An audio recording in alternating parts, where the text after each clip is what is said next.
A paz do Senhor para todos. Eu sou o Bispo Márcio Amaral. Nesse checkmate apologético, nós vamos refutar a um rapaz que se diz ateu. Ele usa as argumentações vindas do judaísmo para provar que Jesus Cristo não é o príncipe da paz mencionado em Isaías 9,6. Nós vamos refutar ponto por ponto daquilo que ele expõe para questionar que Cristo é o príncipe da paz. Acompanhe comigo.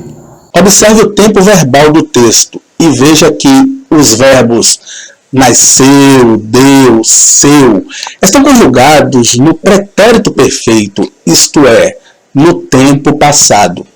Isaías proferiu estas palavras aproximadamente no ano de 740 a.C. E ao usar os verbos no passado, certamente não estava referindo-se a Jesus, que nasceria 740 anos no futuro. Fica claro que Isaías estava mencionando outra pessoa, uma pessoa que vivia em seus dias. Caso contrário, diria Isaías, porque nascerá um menino.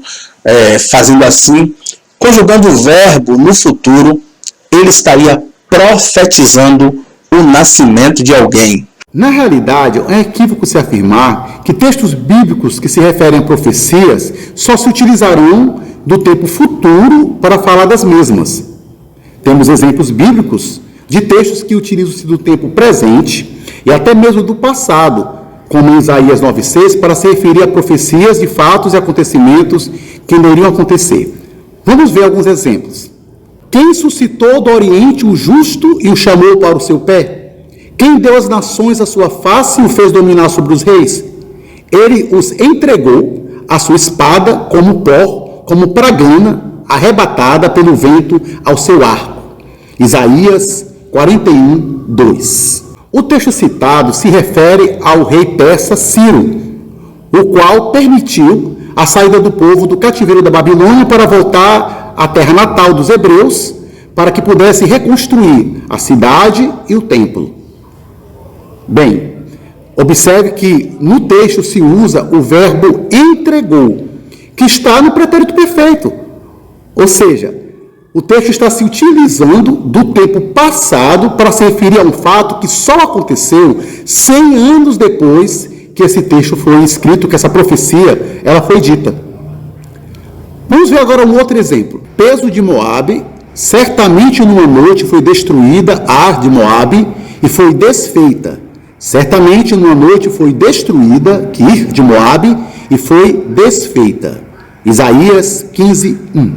Neste caso, o profeta Isaías está falando da destruição de Moabe, algo que ainda iria acontecer, logo, um texto profético. Porém, ele usa o tempo verbal foi, que está no pretérito perfeito. Também se utiliza do particípio passado, desfeita e destruída. Logo, ele fala de algo que ainda vai acontecer, como se tivesse acontecido. Esse expediente é utilizado muitas vezes nas escrituras, nos textos proféticos, tanto de Isaías como de outros. Isso acontece nesses textos, inclusive em Isaías 9,6, porque Deus leva o profeta a profetizar dentro da perspectiva divina do tempo. Em Isaías 57,15 afirma que Deus habita na eternidade. E na eternidade de Deus, todas as coisas já aconteceram, todas as coisas são passado. Devemos lembrar que o tempo que nós conhecemos, o nosso tempo, ele origina-se do próprio Deus. Deus cria o tempo. Mas antes deste tempo que nós existimos, Deus se movia e existia no seu próprio tempo. Então, para Deus, o nosso tempo, todas as coisas na história, para Ele já aconteceram. O profeta é levado exatamente a profetizar por vezes dentro desta ótica divina. Não há nenhum tipo de estranhamento nisso. Por algumas vezes, por alguns textos, o profeta ele profetiza dentro desta ótica, como foi o caso aí de Isaías 9,6. O próprio Jesus, através de suas palavras e atitudes, revelou que não veio trazer a paz à terra, mas espada. Não pensem que vim trazer paz à terra. Não vim trazer paz, mas espada. Pois vim para fazer que o homem fique contra seu pai, a filha contra sua mãe, a nora contra sua sogra. Os inimigos do homem serão os de sua própria casa. Quem ama seu pai ou sua mãe mais do que a mim, não é digno de mim. Quem ama seu filho ou sua filha mais do que a mim, não é digno de mim. Agora, com o uso desse texto, ele tenta desqualificar a pessoa de Jesus como príncipe da paz, querendo mostrar que Cristo veio trazer a desarmonia no meio familiar. Aliás, é um texto muito usado pelos ateus para diversas acusações contra Cristo. A do caso é exatamente esse, que Cristo veio trazer para aqueles que o seguem a desarmonia, né? A divisão entre os seus familiares e seus parentes. Só que para isso, eles tomam um texto e tiram do seu contexto, justamente para aparentar que Cristo não veio trazer paz, coisa nenhuma.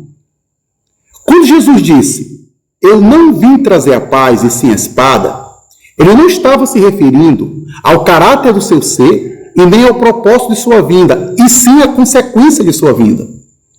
Por causa do seu nome, por causa do seu evangelho, aqueles que abraçariam a sua palavra seriam perseguidos e odiados até mesmo por seus familiares, o qual não aceitariam a fidelidade do cristão ao Cristo. O que Jesus estava fazendo era prevenindo seus seguidores sobre esse triste auspício, o qual seus familiares os odiariam por causa da fidelidade à palavra de Deus. Vejam só como o contexto do texto explica exatamente isso. E o irmão entregará à morte o irmão, e o pai o filho. E os filhos se levantarão contra os pais, e os matarão. E odiado de todos sereis por causa do meu nome, mas aquele que perseverar até o fim, esse será salvo. Observem em Mateus 10, 21 e 22, que o mérito da questão não está em Cristo trazer intencionalmente a dissensão entre as pessoas. Na realidade, nem mesmo o ódio ou a desarmonia partiria dos seus verdadeiros seguidores. Na realidade, eles seriam odiados por causa da fé evangélica, por causa do nome de Cristo. E nós podemos ver isso confirmado em toda a história, no 2º, 3º e 4º século, com a perseguição de Roma aos cristãos, onde eram jogados à arena para serem mortos das formas mais tenebrosas possíveis. Podemos observar isso na China de Mao Tse-tung e da China atual, derrubando o templo, prendendo cristãos, fuzilando cristãos. Podemos ver isso nos países islâmicos e hindus, perseguindo, matando, derrubando casas de cristãos por causa da fé que eles possuem, por causa da fé em Cristo. O que Cristo fez no texto foi ensinar aos seus seguidores, quando confrontados, até mesmo com seus familiares, em colocá-lo em primeiro lugar, em defender acima de tudo a sua palavra e o seu evangelho. Jesus também disse, vim lançar fogo na terra. Lucas 12, versículo 49. Continuando a mesma narrativa de desqualificar a pessoa de Jesus Cristo como príncipe da paz, agora ele usa o texto de Lucas 12, 49, o qual contém a frase, vim lançar fogo na terra, dita por Jesus. Ele apenas cita uma parte do texto. O Dr. Sochet, ele comenta sobre o versículo 49, que quando usa a expressão fogo na terra, se refere justamente à divisão entre as pessoas, porque alguns opositores ao Evangelho não aceitariam que seus familiares ou conhecidos seguissem a Jesus, não aceitariam a fé cristã, e por isso o perseguiriam. E podemos ver isso muito bem no versículo 52 e 53 do mesmo capítulo, no mesmo texto. No próprio contexto afirma a semelhança de Mateus, no texto anterior, que a divisão na família aconteceria porque haveria esta oposição contra aqueles que seriam fiéis à pessoa de Cristo. Esse alerta, dado aos seguidores de Cristo, ele o faz por vários momentos nas Escrituras. Vejam, por exemplo, esse texto. Mas antes de todas estas coisas, lançarão mão de vós e vos perseguirão, entregando-vos às sinagogas e às prisões, e conduzindo-vos à presença de reis e presidentes por amor do meu nome. E vos acontecerá isto para testemunho, e até pelos pais e irmãos e parentes e amigos sereis entregues, e matarão algum de vós, e de todos sereis odiados por causa do meu nome. Lucas 21, 12, 13, 16 e 17. Bem, sendo assim, quando Cristo diz, vim lançar fogo à terra, ele está apenas prevenindo aos seus seguidores que estas coisas aconteceriam após a sua morte, como aconteceu. Quanto àqueles meus inimigos, que não quiseram que eu reinasse sobre eles, trazei-os aqui e matá-los na minha presença. Lucas 19, versículo 27. Já vi muitos ateus se utilizarem desse texto para afirmar que Cristo desejava eliminar seus opositores na sua frente. Não sei se é o caso dele no vídeo. Ou então ele quer apenas demonstrar um suposto caráter não pacífico de Jesus. Acontece que o texto está falando de uma parábola contada por Jesus. Sendo assim, provavelmente uma história fictícia. Jesus conta na parábola que um certo nobre saiu para conquistar um reino e deixou na mão dos seus servos 10 minas. 10 minas equivale monetariamente a 100 dracmas, ou 3 meses de salário aproximadamente. Houve alguns habitantes do reino conquistado que se recusaram a aceitá-lo como rei. Quando ele volta, ele presta conta com seus servos e aos que prosperaram com as minas, ele os recompensou, mas repreendeu ao negligente. A parábola termina com o nobre afirmando que iria executar a oposição ao seu reino, como juízo pela rebeldia dos mesmos. Como vimos, esse texto é apenas uma parábola. Cristo apenas estava corrigindo os fariseus que tinham uma suposição equivocada que o reino de Deus aconteceria imediatamente. Haja vista, Cristo estava prestes a entrar em Jerusalém. O ato de execução narrado na parábola é feita pelo Pai e não pelo Filho no juízo final, quando serão lançados do lago do fogo todos que se opuseram ao reino de Deus e desobedeceram aos seus mandamentos, tendo como condenação não a morte literal, mas o lago do fogo. Entretanto, Deus julgará com equidade e com justiça, e seus juízos são bons e justos. Aquele qual segue sua palavra, obedece suas leis, será salvo. Aquele que despreza sua palavra, despreza sua lei universal, será condenado. As Escrituras mostram claramente o caráter pacífico de Jesus Cristo como verdadeiro príncipe da paz, tanto dito, confessado por ele mesmo sobre ele, como também dito pelos seus seguidores a respeito dele. Vejam o seguinte texto. Deixo-vos a paz, a minha paz vos dou. Não vos la dou como o mundo dá. Não se turbe o vosso coração, nem se atemorize. João 14, 27. As características do príncipe da paz vai muito mais além do que cessar a guerra entre os povos. É muito mais profundo do que isso. É uma paz que atinge o interior do homem, que mesmo diante do caos que o mundo pode passar, existe uma paz elevada que mantém esta pessoa de pé, forte, em um tipo de presença inigualável e maravilhosa de Cristo, em uma paz que somente Ele pode dar, tanto na forma como na qualidade. Em Miqueias 5,5, o profeta dizia que o Messias seria a nossa paz.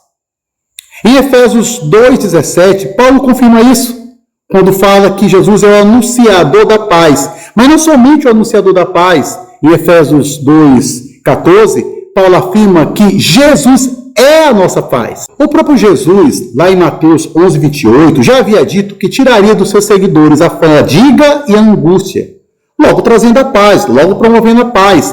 No versículo 29, ele fala que ele se declara que é manso e humilde de coração. Totalmente ao contrário desse Jesus sem paz, que não traz a paz, sofismado pelos ateus. Ele sim, Jesus Cristo, é o verdadeiro príncipe da paz. Contudo, mostrei que Jesus não é o príncipe da paz. Então, quem é o referido príncipe? Pasmem os senhores. Ninguém nunca lhe disse isso dentro de uma igreja evangélica, mas o príncipe da paz é o rei Ezequias, porque ele promoveu a paz entre as tribos de Israel. Referência bíblica, 2 Crônicas, capítulo 30, do verso 1 ao 27. Nos seus dias, muitas nações foram invadidas e, digamos que completamente devastadas pelos assírios. Entretanto, o reino de Judá teve paz todos os dias de Ezequias. 2 Crônicas, capítulo 32, versículo 22 e 23. Quando Isaías 9,6 fala do príncipe da paz, a natureza dessa posição propõe não qualquer pessoa como príncipe da paz, mas o príncipe da paz. Logo, esta posição sublime deve ter os seguintes requisitos para que se possa ajustar a natureza e a posição de príncipe da paz mencionada no texto, que são, veja só o primeiro, seu caráter pacificador deve ser sublime quanto à extensão. Aquele que é o príncipe da paz deveria ser alguém o qual promovesse e daria paz a todos os povos, notoriamente para todas as civilizações. Entretanto, o rapaz do vídeo ele reconhece que o rei Ezequias apenas promoveu uma paz duradoura para o reino de Judá, porque nem ao menos a todos os judeus o rei Ezequias foi capaz de entregar a paz de uma maneira total. Em 722 a.C., Samaria é destruída e deportada Israel para a Síria por Sargão II, filho de Salmacer V. Enquanto isso, o rei Ezequias gozava de paz lá com o reino do sul, enquanto o reino do norte, Israel, estava sendo humilhada, espizinhada pelo rei da Síria. Observe que o rei Ezequias não conseguiu trazer paz nem para todo o reino de Israel, nem para todos os judeus, diferentemente de Jesus, que trará da sua paz para todos os reinos e para todos os povos. Veja como diz o seguinte texto: e as nações dos salvos andarão à sua luz, e os reis da terra trarão para ele a sua glória e honra, e as suas portas não se fecharão de dia, porque ali não haverá noite, e a ela trarão glória e honra das nações, e ali nunca mais haverá maldição contra alguém, e nela estará o trono de Deus e do Cordeiro, e os seus servos o servirão. Apocalipse 21, do 24 ao 26, e capítulo 22, versículo 3. Entretanto, o governo de Ezequias não trouxe paz continuada e muito menos eterna, pois ele mesmo, ao errar, trouxe na sucessão do seu trono a falta de paz em Judá.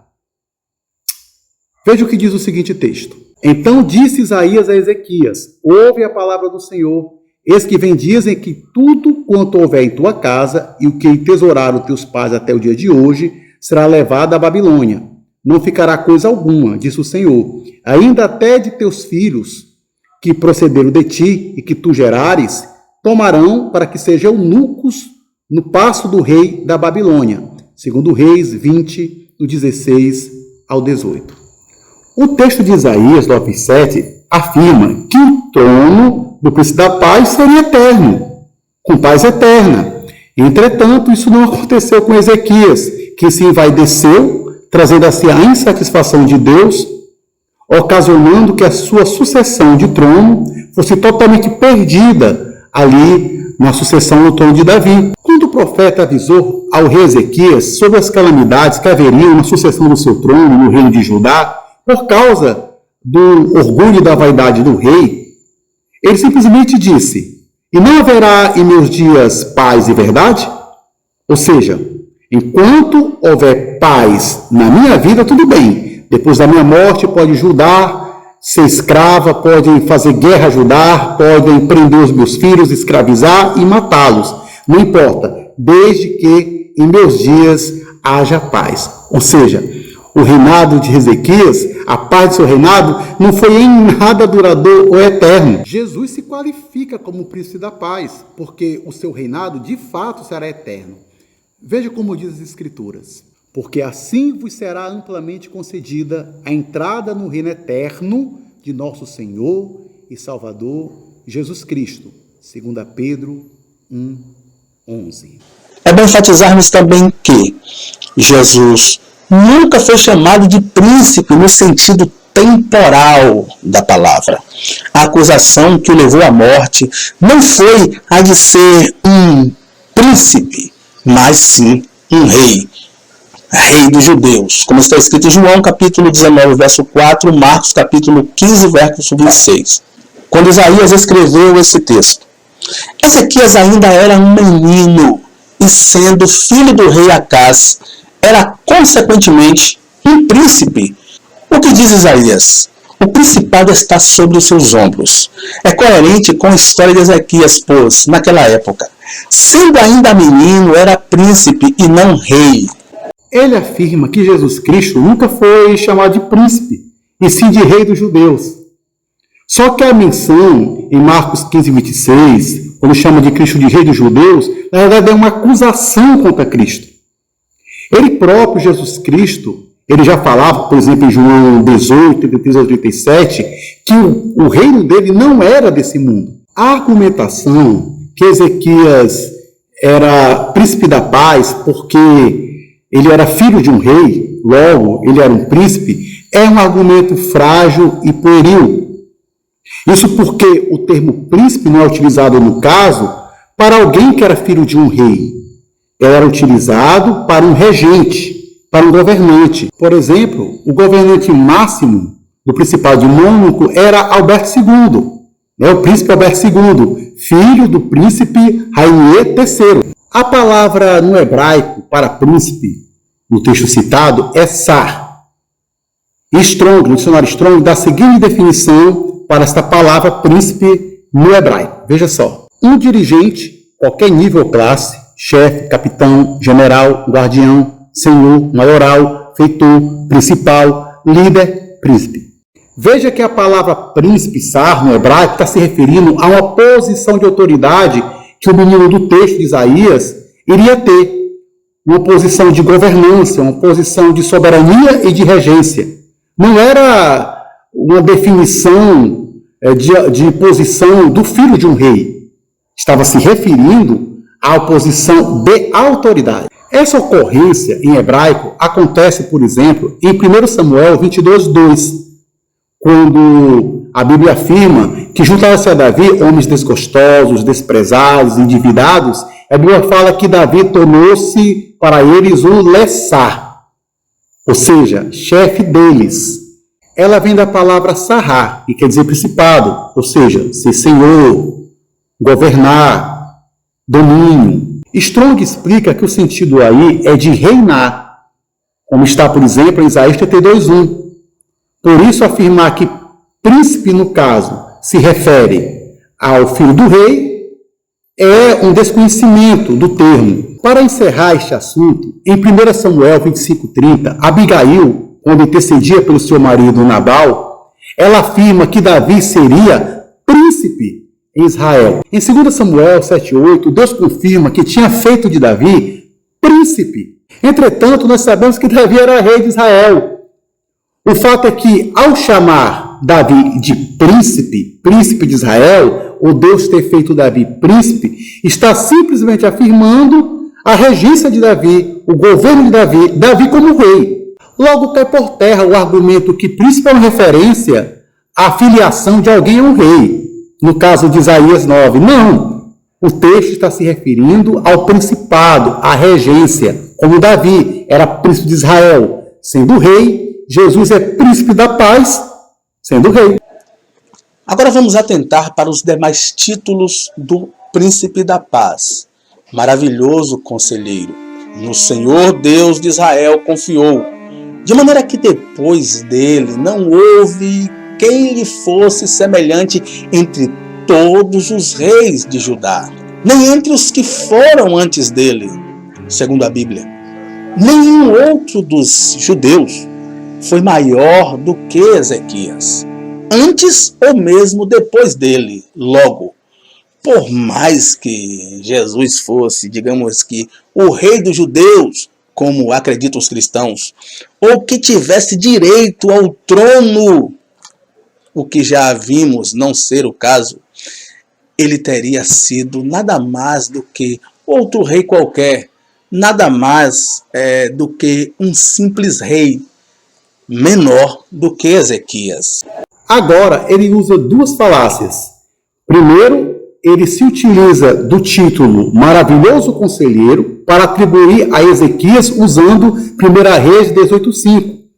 Acontece que o texto não chama Ezequias de Maravilhoso Conselheiro. Mesmo que ele tenha sido um monarca extraordinário, incrível, que passou por Judá, o texto nem de longe o chama de Maravilhoso Conselheiro. Outra falácia falada pelo amigo é que ele diz que a igreja chama Jesus de rei dos judeus.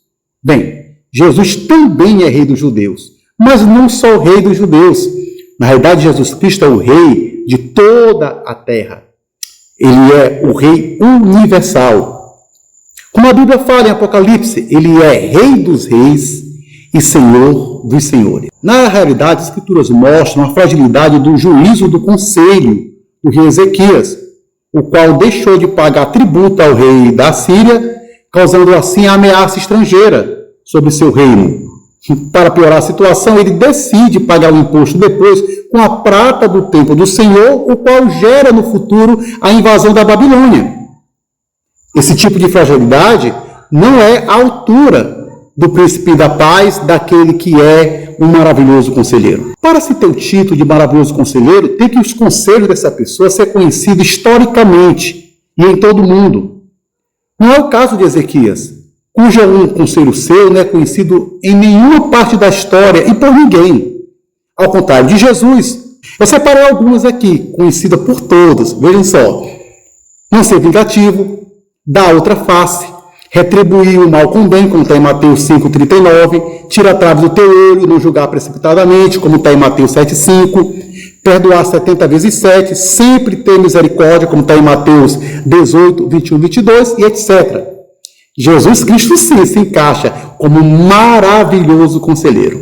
O próprio nome do rei Ezequias significa, segundo o seu conceito etimológico no hebraico, Deus forte ou Deus fortalece. Ele parece sugerir que o nome de Ezequias vem da palavra Elohim. Na realidade, vem da palavra El, de Elohá, que é a forma singular. Elohim é a forma plural. Mas o equívoco maior que ele comete é quando ele afirma que a palavra Ezequias é traduzida por Deus forte, para se enquadrar lá no texto de Isaías 9, ao qual afirma que o menino seria chamado Deus forte. Mas, na realidade, a palavra Ezequias não quer dizer Deus forte, quer dizer fortalecido de Deus. Veja que a escrita de Deus forte e fortalecido de Deus são diferentes. A diferença nos dois sentidos é muito clara. Quando se fala de Deus forte, se refere a um Deus possuidor da força.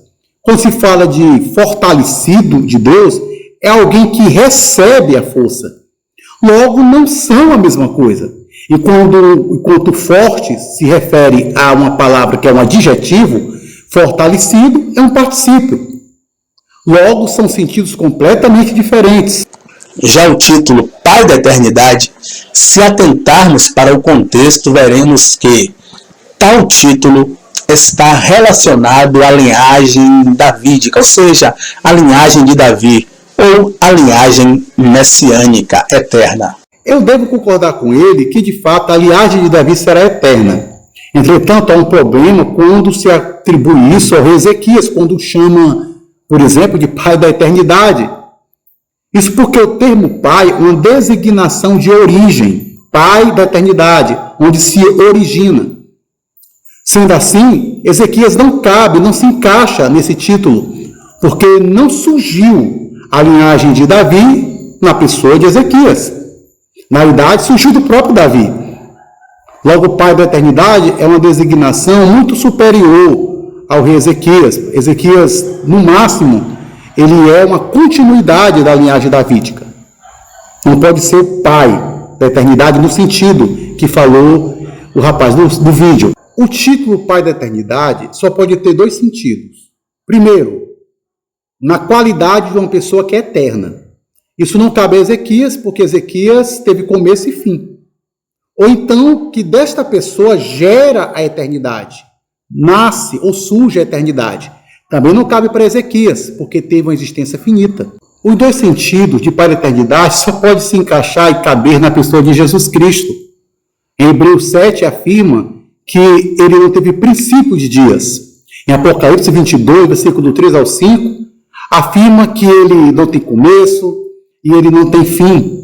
Afirma uma existência divina na pessoa de Jesus. As Escrituras afirmam o seguinte sobre a pessoa de Jesus e sua eternidade. Veja, pois nele foram criadas todas as coisas nos céus e na terra, as visíveis e as invisíveis, sejam tronos ou soberanias, poderes ou autoridades, todas as coisas foram criadas por ele e para ele. Ele é antes de todas as coisas e nele tudo subsiste. Colossenses 1, 16 e 17. Sendo assim, logo a existência do tempo, de todas as coisas, sejam visíveis e invisíveis, pertence a Jesus, criado por ele. Logo, ele deu origem à eternidade. O Pai da eternidade, sendo ele da descendência de Davi, como fala Apocalipse 10, 47. Ele pode sim estabelecer o trono eterno de Davi, porque a existência de Cristo é eterna na perspectiva divina. Logo, Pai da eternidade. Jesus, de fato, é o genuíno príncipe da paz, que diz as Escrituras de Isaías 9,6. Checkmate.